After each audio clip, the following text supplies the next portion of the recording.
Hey guys, Ralph here, and welcome to True Power Health on this fabulous Friday here in Connecticut. Life's good, campers. Life is good. Anyway, you saw the thumbnail. Mets, colossal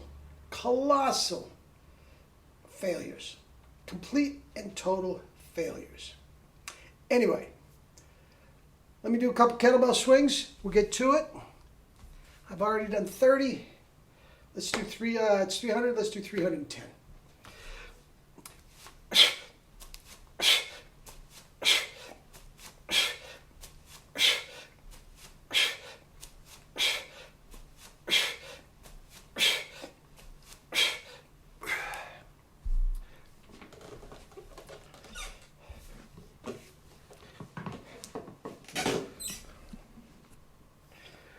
Oh man.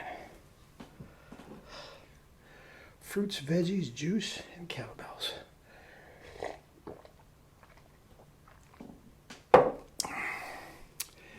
Anyway, now, if you've been following this at all, I'm a big Mets fan, have been for a long time.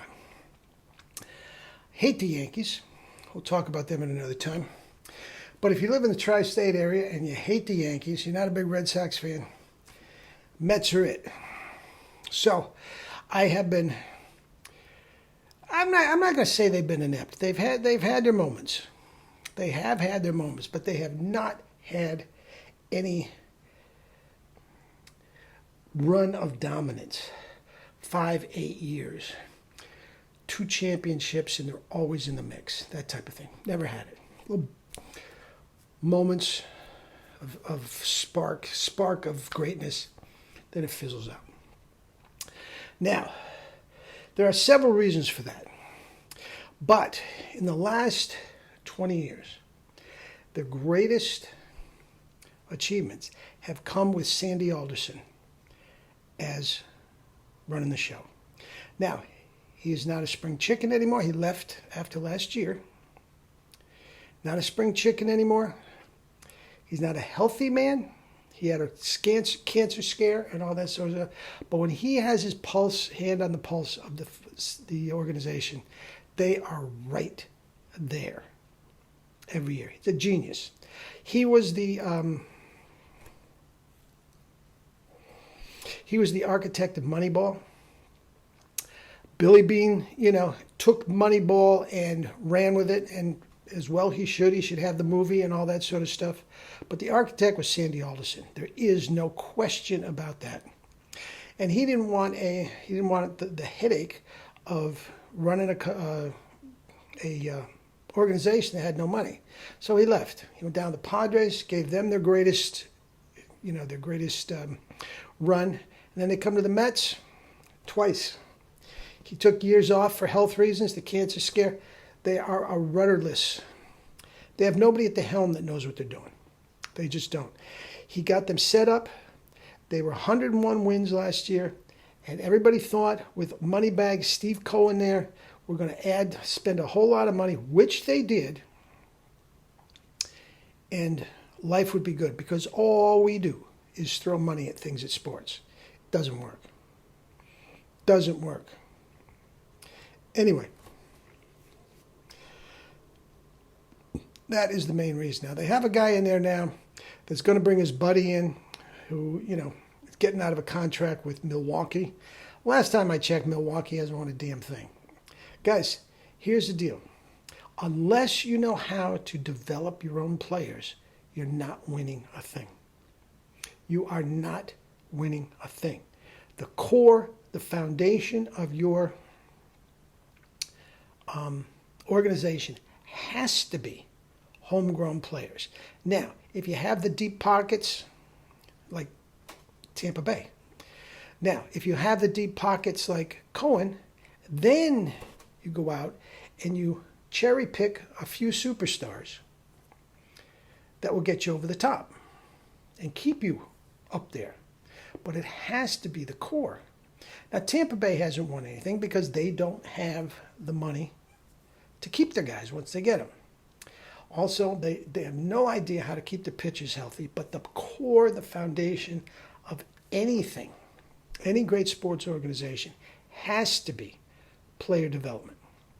Now, the great, maybe the greatest coach of all time, Bill Belichick, when he got the job at New England after leaving the Jets, one of the first things he did was go down to Memphis and spend a week at Memphis with the great Jerry West, who was the general manager and president of operations at the time, and just picked his brain for a week. Now, with all the knowledge that he got after a week, and he got more than just one thing, but this, he said it himself. Jerry West told him, in order for lasting excellence in sports, you have to be able to develop your own players. Now, he was in a sport, basketball, where one player, if you can just get Shaquille O'Neal to come and play for you, it makes a difference. But player development has to be at the forefront of any organization. And in baseball, well, in all sports, they really and truly don't know how to do that. Now, in the strength and conditioning, all they do is put them on weights, fill them up with steroids, and make them look like Giancarlo Stanton. And by the time they get to the major leagues, they can't move. They can't move. Guys, you need people that can run, hit, field, throw, and hit with power. You need 5-tool players. Okay? All they are in the major leagues now is a 1-tool player, hit for power. Nobody hits 350 anymore. A couple guys do. That guy for Atlanta is pretty good. You have to be able to steal some bases. You have to be able to run the bases with abandon. Nobody does that. Just get a walk and go stand there until somebody hits a home run. It's boring.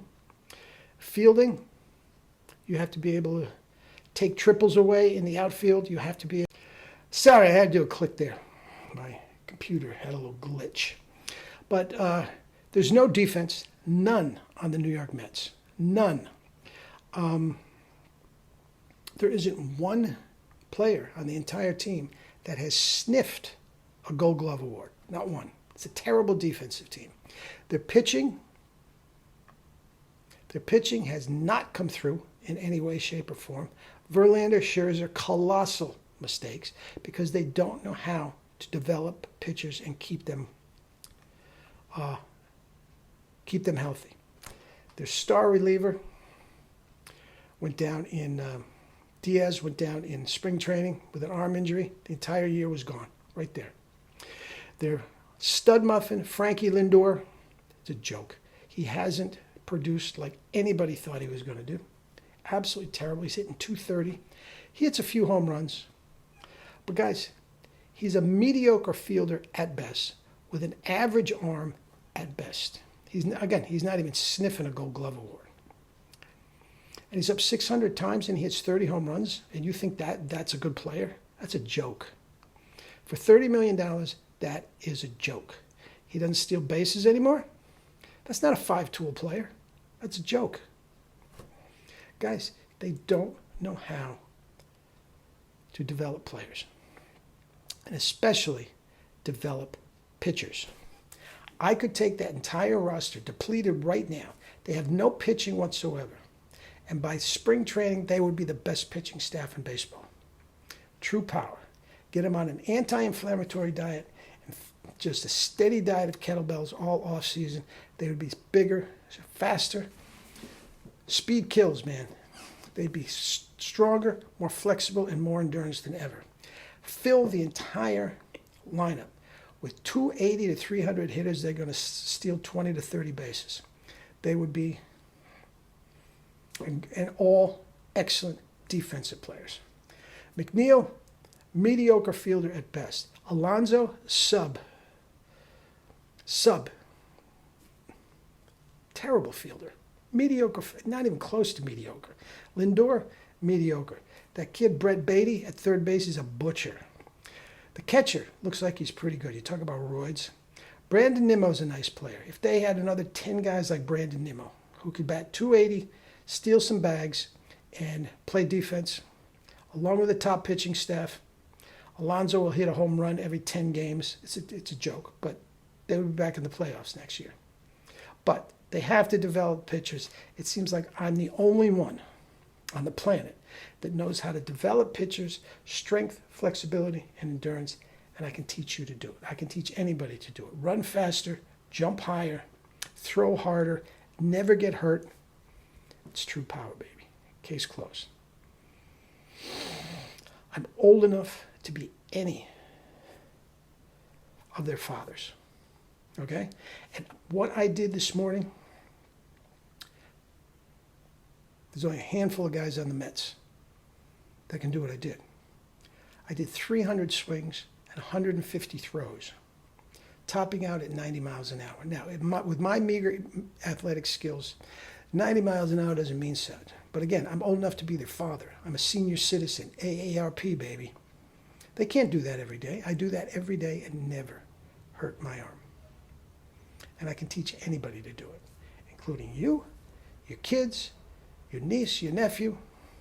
Girls can do softball, please. You want to go D1? Get in touch with me and go True Power.